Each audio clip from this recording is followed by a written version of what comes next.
ሌላ ቢቀር ሰው ሰሪ የለውም ማለት ሰው የሚሰራቸው እጆች ስራዎች በአጠቃላይ ሰሪ ኖራቸው ለሰው ፈጣሪ የለውም ሲባል ለሰው ሰሪ የለውም ሲባል ምን ማለት ነው? የኔ አካል የራሴ የአካል ክፍል ሆኖ ግን እኔ ማላዘው አንድ አካል አለ እኔ ማላዘው ማለት ነው። ይሄ ምንድነው ሲባል ህሊና ነው። ህሊናን የሚያዘው የለም። ህሊና የኛ ሆኖ እኛ ማናዘው አካል ነው። ታዲያ ማን ነው የሚያዘው? ያመልክ ይችላል ወይም ጨረቃን ሊያመልክ ይችላል። ግን ያለ አምልኮ ግን መኖር አይችልም ሰው። የሰው ተፈጥሮ ራሱ ምንን ያስረዳናል ማለት ነው? የአምላክን መኖር፣ የፈጣሪን መኖር፣ የእግዚአብሔርን መኖር ያስረዳናል። በተሳሳተ መንገድ ሄደው ሌሎች አማልክቶችን ያመለኩ ሊኖሩ ይችላሉ። እንደዛም ቢሆን ግን ከአምልኮት አልወጡ መጽሐፍ ቅዱስና ይሄ ታላቅ መጽሐፍ ይሄ ቅዱስ መጽሐፍ ነገሮችን በመጀመሪያ የሚጀምረው ምን ብሎ ነው ሲባል ዘፍጥረት 1:1 ምንድነው የሚለው? በመጀመሪያ እግዚአብሔር ሰማይና ምድርን ፈጠረ ብሎ ነው የሚጀምረው። ስለዚህ ሀሎቱን በመጀመሪያ የእግዚአብሔርን ስም ጠርቶ ነው እግዚአብሔር ብሎ ነው የሚጀምረው።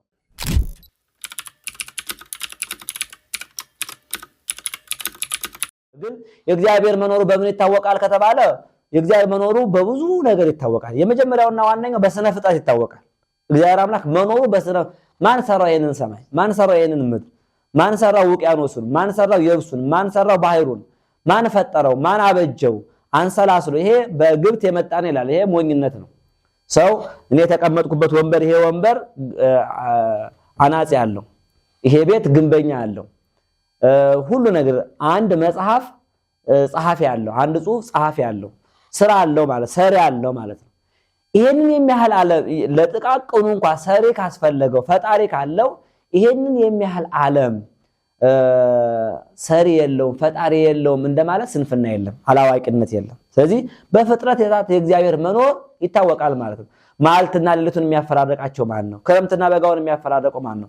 አንዱ ከአንዱ ጋር ተንሰላስሎ አንዱ አንዱን እየበላው አንዱ ለአንዱ መኖር የተንሰላሰለ አስፈላጊ ሆኖ በመስተጋብር የሚኖር ይህንን ሰፊ ዓለም ማን ሰራው? ማን ፈጠረው ስንል ይሄን ሁሉ ያደረገ ማን ነው? እግዚአብሔር አምላክ መሆኑን ይታወቃል። ሌላ ቢቀር ሰው ሰሪ የለውም ማለት ሰው የሚሰራቸው እጆች ስራዎች በአጠቃላይ ሰሪ ኖራቸው ለሰው ፈጣሪ የለውም ሲባል ለሰው ሰሪ የለውም ሲባል ምን ማለት ነው? ስለዚህ ሐዋርያው ቅዱስ ጳውሎስ ይሄንን ሲናገር በዚህ በሮሜ መልእክቱ ምዕራፍ 1 ላይ ይታወቅ እግዚአብሔር እምፍጥረተ ዓለም በፍጥረቱ ለፍጥረቱ ይላል። የማይታየው ዘኢያስተሪ እግዚአብሔር እምፍጥረተ ዓለም ይታወቅ በፍጥረቱ ለፍጥረቱ የማይታይ የማይመረመር ልዑል እግዚአብሔር አምላካችን ለፍጥረቱ ለሰዎች ልጆች በፍጥረቱ ይታወቃል ይላል። ስለዚህ ሰማይን ተመልክቶ ሰማይ እግዚአብሔርን ክብር ይገልጣሉ ብሏል መዝሙረኛው ዳዊትና ሰማይን ተመልክቶ ምድርን ተመልክቶ ባህሩን ውቅያኖስን ተመልክቶ የእግዚአብሔርን መኖር ያላስተዋለ ሰው ይሄ ይብላ አብድ በልቡ አልቦ እግዚአብሔር ሰነፍ በልቡ እግዚአብሔር የለም ይላል ነው። ስለዚህ በፍጥረታት የእግዚአብሔር መኖር ይታወቃል። አንድ ይሄ ነው። ሁለተኛው እግዚአብሔር መኖሩ በምን ይታወቃል ሲባል በህሊና ምስክርነት። በህሊና ምስክርነት ህሊና የእግዚአብሔርን መኖር በደንብ ነው የሚያስረዳ። ለምሳሌ እኔ አሁን እጅ አለኝ እግር አለኝ አካላቶች አሉ። እነዚህን ሁሉ አዛቸዋለሁ። አንደበቴን አዘዋለሁ፣ እጄን አዘዋለሁ። እጄን ግደልበት ብል ይገላል፣ አድንበት ብል ያድናል፣ መጽውትበት ብል ይመጸውታል። ይሄን ሁሉ አዝበታል። ግን ይሄን የሚያደርገው የኔ አካል ስለሆነ ነው።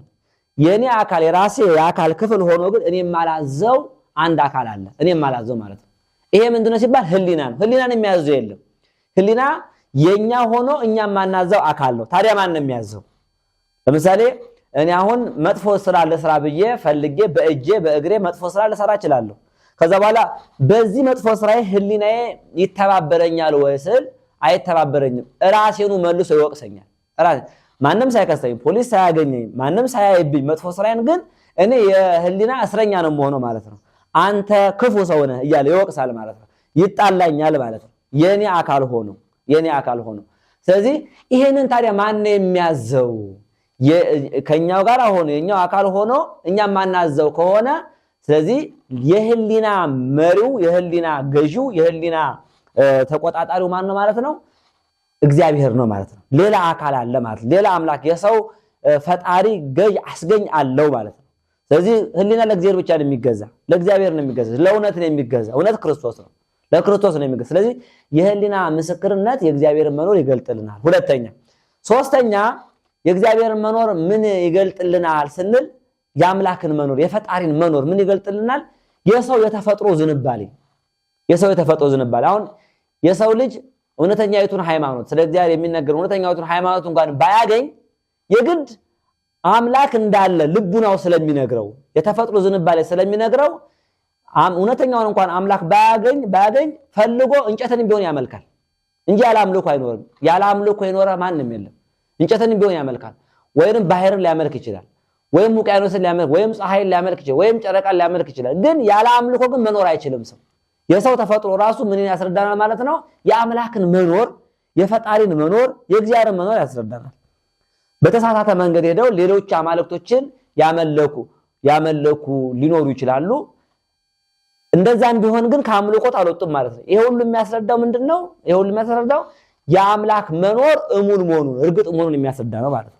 እርግጥ መሆኑ የሰው ተፈጥሮ ዝንባሌው ራሱ ያለ አምልኮ የኖረበት ጊዜ ሳያመልክ የኖረበት ጊዜ ስለሌለ ሰው ያ የሰው የተፈጥሮ ዝንባሌ ራሱ የአምላክን መኖር የሚያስረዳ ነው። ሌላው አራተኛ የእግዚአብሔር መኖር በምን ይታወቃል ከተባለ በመጽሐፍ ቅዱስ ነው።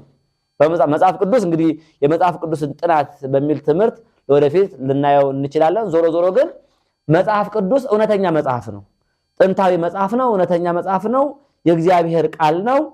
እውነትነቱም ደግሞ የሚታወቀው እስከዛሬ ድረስ እንግዲህ ከ6000 ዓመታት ጊዜ ጀምሮ የተጻፈ መጽሐፍ ሆኖ ግን እስከዛሬ ድረስ አዲስ ነው። እውነት ቢሆን ነው እስከዛሬ ድረስ ይመረመራል። እስከዛሬ ድረስ እውነት ነው። እስከዛሬ ድረስ አዲስ ነው መጽሐፍ ቅዱስና ይሄ ታላቅ መጽሐፍ ይሄ ቅዱስ መጽሐፍ ነገሮችን በመጀመሪያ የሚጀምረው ምን ብሎ ነው ሲባል ዘፍጥረት 1:1 ምንድነው የሚለው? በመጀመሪያ እግዚአብሔር ሰማይና ምድርን ፈጠረ ብሎ ነው የሚጀምረው። ስለዚህ ሀሎቱን በመጀመሪያ የእግዚአብሔርን ስም ጠርቶ ነው እግዚአብሔር ብሎ ነው የሚጀምረው። አምላክ ፈጣሪ ብሎ ፈጣሪነቱን እየመሰከረ እግዚአብሔር ብሎ እየመሰከረ ነው የምናገኘው መጽሐፍ ቅዱስና በመጽሐፍ ቅዱስ ላይ ኢታምልክ ባይዳ አምላክ ዘንበሌ ከኔ ሌላ አምላክ አታምልክ እያለ ስለ እግዚአብሔር ፈጣሪነት፣ ስለ እግዚአብሔር መጋቢነት፣ ስለ እግዚአብሔር ጠባቂነት ነው የሚናገረው። ስለ እግዚአብሔር ሁሉን አድራጊነት ነው የሚናገሩትና የመጽሐፍ ቅዱስ ምስክርነት የእግዚአብሔር ቃል ምስክርነት የእግዚአብሔር መኖር ያስረዳል። ሌላው ደግሞ ትውፊት የእግዚአብሔር መኖር ያስረዳል። እኛ ዛሬ እንዲሁ ድንገት የተገኘን ሰዎች አይደለንም። ሲያያዝ የመጣ ነው ከአዳም ጀምሮ ነው። እኔ አባት አለኝ አባቴ አባት አለው እያለ የሰው ዘር በአጠቃላይ የሚሄደው ከየት ነው? ከአዳም ጀምሮ ነው። እና ከአዳም ጀምሮን እስከታች ድረስ እስከኛ ድረስ ያሉ የሰዎች ልጆችን አባቶችን ስንመለከታቸው በአምልኮ ነው የኖሩት። አዳም ሃይማኖትን እምነትን ስለ እግዚአብሔር ለልጁ ለሴት አስተምሮታል። ሴት ለልጁ አስተምሯል። እያለ እስከ ኖህ እያለ እስከ አብርሃም እያለ በነ ዳዊት ዘመን በነ ሰሎሞን ዘመን እግዚአብሔር እየተመለከን ይኖራል። እያለ በሙሴ ሕግ ተሰርቶ እግዚአብሔር እየተመለከን ይኖራል። እግዚአብሔር መኖሩ እየተነገረን ይኖራል። ከዛም በኋላም ደግሞ ራሱ እንደ ቀድሞ በነቢያት አድሮ ሳይሆን ወበዳሃሪ ሰሙዋል ነገረነ በወልዱን ተረሰየ ወራስ ለኩሉ በመጨረሻው ዘመን ሁሉን ወራሽ ባደረገው በልጁ ራሱ ሰው ሆኖ ነው የነገረን። ስለዚህ የእግዚአብሔር መኖር ግልጽ ነው። ኋላም ሐዋርያት ሰብከውት እስከዛሬ ድረስ በቅብብል የመጣው ትውፊት የእግዚአብሔር መኖር ያስረዳል። ስለዚህ እግዚአብሔር አለ ነው። እግዚአብሔር አለ በፍጥረቱ ይታወቃል። እግዚአብሔር አለ በህልና ይታወቃል። እግዚአብሔር አለ በመጽሐፍ ቅዱስ ይታወቃል። እግዚአብሔር አለ በሰው ልጅ የተፈጥሮ ዝንባሌ ይታወቃል። እግዚአብሔር አለ ትውፊት ይነግረናል። ይሄ ሁሉ ነገሮች ያስረዱና ከዚህ የተነሳ የእግዚአብሔር መኖር እሙን ነው፣ እርግጥ ነው። ይህ የእግዚአብሔር መኖር ደግሞ የሃይማኖት ምንድነው? መሰረት ነው።